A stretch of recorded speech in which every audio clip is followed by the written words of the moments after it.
In a village where the forest meets the sky, there lived a girl named Amarachi. She was beautiful beyond measure, with dark brown skin that glowed like polished mahogany, and long braided hair adorned with gold beads that caught the sunlight. But despite her beauty, terribly alone. She sat by the sparkling stream at the edge of the village, staring at her reflection with sad, downcast eyes. Butterflies fluttered nearby, but she did not notice them. She was lost in her loneliness. Another day alone, she sighed. Behind her, three village girls laughed and pointed, their mocking voice carrying across the morning air. Look at Amarachi, too proud for her village boys, one of them called her. She will marry the wind at this rate, another added cruelly. I pretended not to hear them, but the pain showed on her face. Inside her family's traditional home, surrounded by clay pots and moving mats, Amarachi stood before her mother, Mama Chioma. The middle-aged woman placed her hands on her daughter's shoulders, her kind eyes filled with deep concern. Amarachi, my daughter, you reject every man that comes, Mama Chioma said. Mama, they do not see me, Amarachi replied, her eyes glistening with unshed tears. They see only my face. I want someone who loves my heart, Mama. Is that too much? Her mother looked away, biting her lower lip nervously. Fear flickered in her eyes, as if she sensed danger ahead. Be careful what you wish for, my child, she whispered quietly. The elders had warned everyone never to fetch water from the deep stream after sunset. But Amarachi was late that evening, and she walked alone on the forest path, carrying a clay water pot on her hip. Her colorful traditional wrapper flowed as she moved deeper into the forest, where shafts of golden sunlight broke through the canopy above. She knelt by the mystical stream, filling her pot as the sun set dramatically behind her, painting the sky orange and purple. Mysterious mist began to rise from the water surface. Suddenly, she sensed something. Her expression changed from calm to alert. Her eyes widened slightly, as if hearing something strange. Who? Who is there? She whispered. From the forest mist emerged a tall, incredible, handsome man.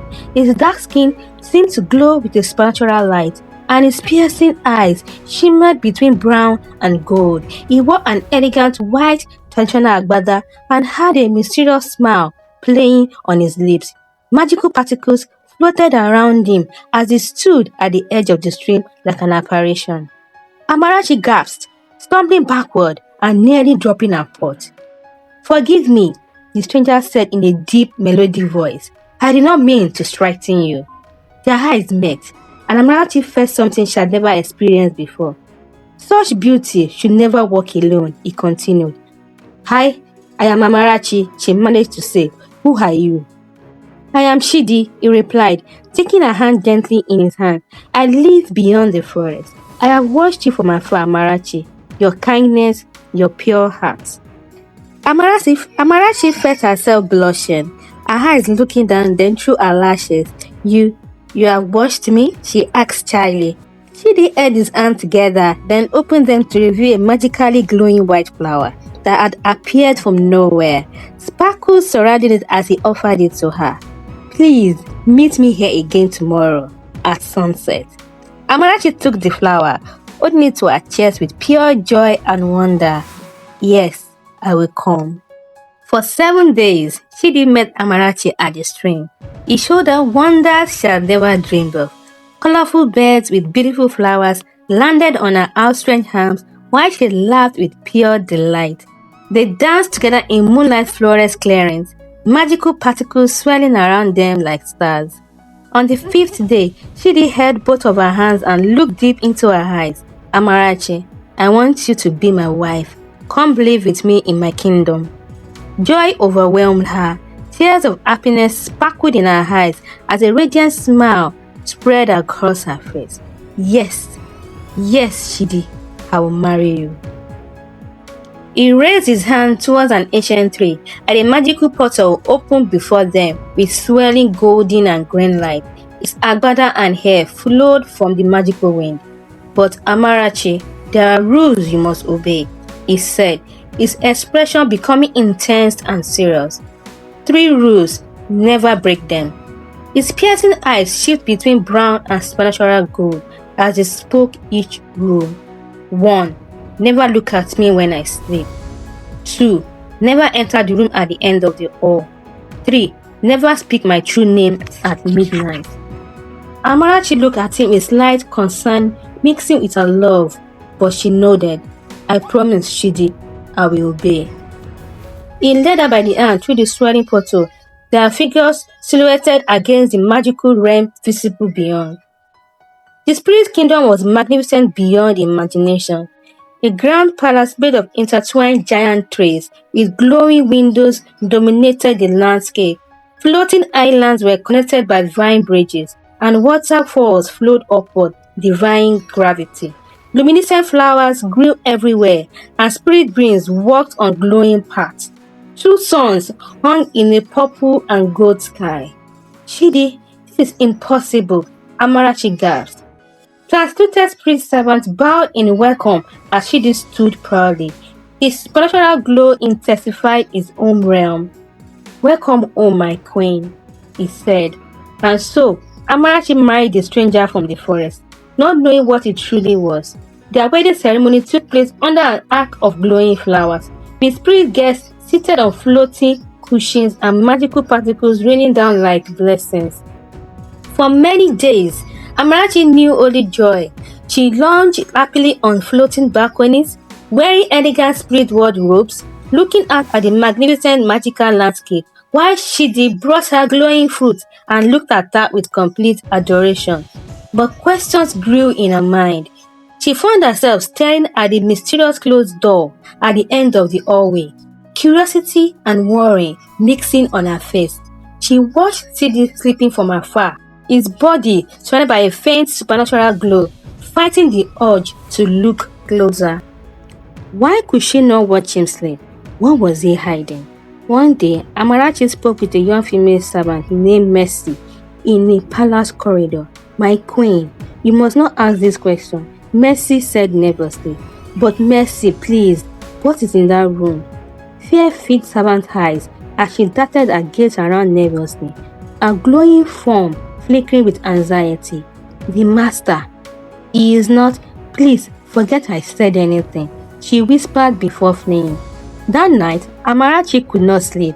She stood alone in the grand dark corridor, a small figure against the massive walls, looking towards the forbidden door. An ominous red glow slipped from underneath it. She walked slowly towards the door, her eyes trembling at her sides. Her fingers reached for the handle, shaped like a serpent, the red glow reflecting on her skin. But she stopped herself, squeezing her eyes shut, jaw clenched, tears of frustration forming. No, I promised. I love him, she whispered, pulling her hand back. She returned to bed, relieved but still troubled, looking at her sleeping husband with love and lingering doubt. Days later, Amarachi hid behind a pillar, eavesdropping on two spirit servants. The master, he devours the souls of his bride. One spirit whispered urgently, Silence, she might hear. The other hissed. Amarachi's hand flew to her mouth, her eyes wide with absolute horror. Tears formed as devastating understanding washed over her.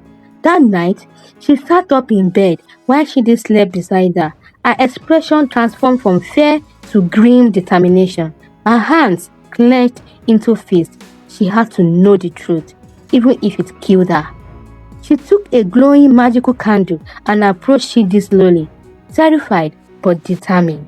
The candlelight flickered on her face as she moved towards the bed where the handsome man slept. Supernatural glow pulsing around him. She held the candle over his face, her hands trembling, looking down at his peaceful features. Then his face began to change. His handsome African features flickered between human and something else. Glitters of skull appeared beneath the skin. Ethereal whips rose from his form. The full truth was revealed. Chidi was half beautiful man, half terrifying ancient forest spirit. One side remained handsome, dark skin, and the other side was skeletal with glowing red eyes and a bark-like texture. Moss and vines emerged from the skin. Amarachi screamed. The candle fell from her hand in slow motion. Hot wax splashing as it tumbled towards Chidi's chest. His eyes flew open, revealing blazing red spatula fire. He sat up with immense speed, face contorted in rage. "You broke your promise," he thundered. Amarachi scrambled backward in terror, a nightmare tangled, tears streaming down her face. "Chidi, please, I'm sorry. I love you." But he was transforming fully into his ancient forest spirit form, becoming a tall, terrifying figure with a body made of twisted dark wood and shadow. His face still bore traces of his handsome features, but was now monstrous. Red eyes blazed with fury as supernatural winds swirled around him. "You were to be my eternal bride. Now you are my prisoner," his voice echoed. Amarachi ran desperately through the spirit palace, which was now transforming into a nightmare. Palace walls twisted and reached for her with claw-like protrusions. Shadows became grasping hands. Doors slammed shut ahead of her. Spirit servants transformed into horrifying creatures, reaching for her. Even Mercy, once friendly, was now monstrous, clawing at her. Amarachi slammed against the forbidden door at the end of the hall. She looked back at the approaching horror and made a split-second decision, grabbing the handle.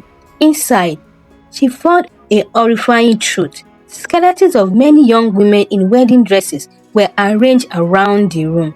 African bride bones still wearing remnants of traditional attire and jewelry. "His other wives," she whispered in horror.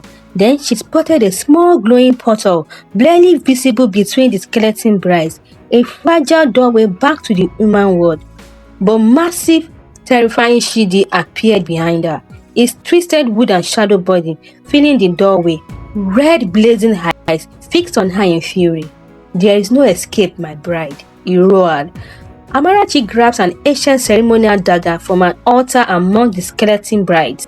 Her expression transformed from fear to fierce determination. "You will not take my soul." She remembered Mercy's whispered secret. As a clock somewhere showed midnight, she shouted with all her strength, "Your true name, Obiora the Devourer." The spirit monster screamed in agony as his true name spoken at midnight weakened him. His massive form crackled with golden light breaking through his shadow body. "No! How did you learn my name?" he wailed. Amarachi sprinted towards the portal, determination on her face. The weakened Obiora reached after her with crumbling hands as the room collapsed around them. She dove headfirst through the glowing portal, her body stretching through the dimensional gateway. The monster hand just missed her ankle as brilliant light engulfed her. Amarachi tumbled out of the portal to the dark, misty forest, falling onto muddy ground. The portal closed behind her, with the monster's red eye visible for one final moment. She ran through the forest, her braided hair flying wildly, tears streaming down her terrified face. She ran towards her village as moonlight broke through the forest. At dawn, she emerged from the dark forest as the sun rose. Her village was visible ahead, with cooking fires starting. Golden sunrise spread across the sky as she escaped darkness into the light. Mama Chioma ran towards her with open arms, tears of joy and relief streaming down her face. "Amarachi, my child, you have been gone for 3 months. Mama, I am so sorry." Amarachi collapsed into her mother's embrace. Village elders gathered around them, old men and women with wise, concerned expressions, holding protective charms. "The spirit forest, you escaped him. You are the first," said Chief Okoro, stepping forward with a knowing look. Amarachi stood before the village gathering with her dirty clothes, but standing tall, her expression showing hard-won wisdom. "Listen to me, all of you. When a stranger seems too perfect, there is always a price." She thought of the warning signs she had ignored. Chidi's eyes briefly flashing gold, flowers appearing too magical, his avoidance of daylight, the strange rules. The signs were there. I chose not to see them. Years later, Amarachi sat with her young daughter Ngozi by the stream in daylight. Amarachi was now a mature woman with grey streak in her braided hair. Her daughter looked just like young Amarachi with the same beautiful features. Grandmother Chioma watched from nearby with a smile. My daughter, remember, true love never asks you to break yourself, Amarachi said, holding her daughter's hand. The young girl looked up with innocent, curious eyes. Mama, how will I know when love is real? Amarachi smiled gently, her eyes showing the depth of hard lessons learned. A small scar was barely visible on her wrist from my escape. Real love. Real love has nothing to hide. It asks nothing of you but your true self.